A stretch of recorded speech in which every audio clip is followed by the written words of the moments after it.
The problem with only owning nano tanks is I miss out on the chance to own bigger fish. And that's why one of my bucket list fish is fancy goldfish. I know, they're really commonplace, but to me, they're like this derpy ostrich egg sized wet pet that comes in stunning colors and has those beautiful flowing tails.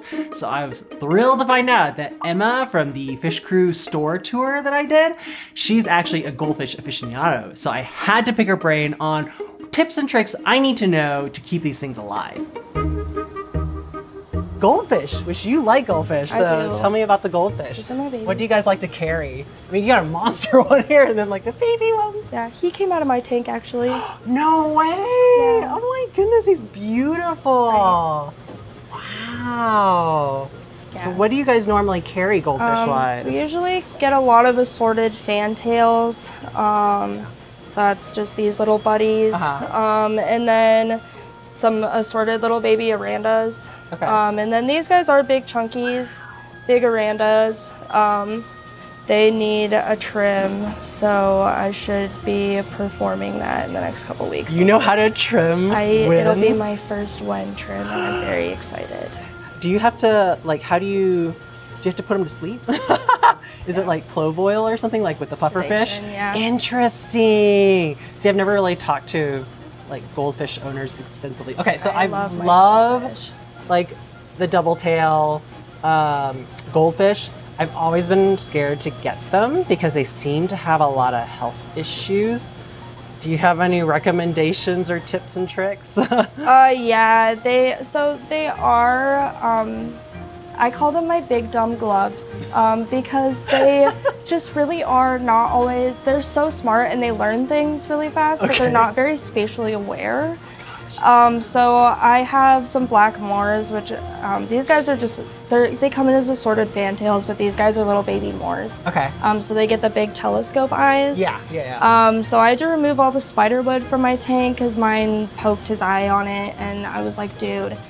So why can't I have nice things? Yeah, no. So they can be prone to infections and stuff like that, just because they aren't spatially aware. Okay. So one of the most important things with goldfish is making sure that you aren't actually keeping gravel with the fancy guys. Just because they are very mouth curious and they like to have things in their mouth. So sand would be okay, or bare sand and bare bottoms are awesome, but they can accidentally choke on rocks and like ingest them and get impacted and stuff like that. Yeah. And then you just want to be really mindful of like how pokey decor is that you have in your tank, because they can rip they're like the betas and they can rip their fancy tails on stuff and get like tail rot and stuff that way. Okay. Similarly, but yeah, otherwise they are cold water fish, so it kind of limits, what all you can keep with them. Okay. But they are just such babies. Okay, tell me about your goldfish tank at home then. Do you have any other tank mates besides the goldfish? And what kind of decorations or plants or whatever do you put in there? Right.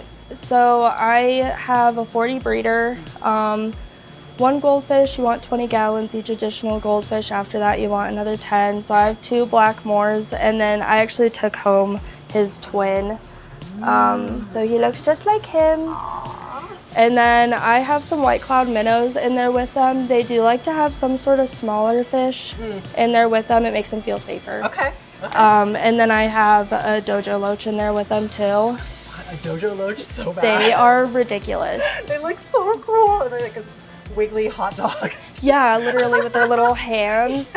Yeah, and they are also very mouth curious. So anytime I'm in my tank, he is just all over my hands and is just. Eat? Can I eat? Yeah, he's like, mouth? What in tank? Yeah. They're silly. Okay, and how do you keep your tank cold enough, or is your house just naturally cold enough? I live in a garden level. Okay. So that definitely helps. Yeah, but you can run, cooling. Right. Things and like the vents, the fans and stuff on them, which would keep them. I'm totally inspired. I need to find space for a 40-gallon tank. Right. Because that sounds like an amazing setup. I love them very much. If you missed my previous videos where I toured the Fish Crew store with Emma and picked out my 5 favorite fish there, then check them out over here. Otherwise, take time to enjoy your aquariums, and I'll see you in the next video.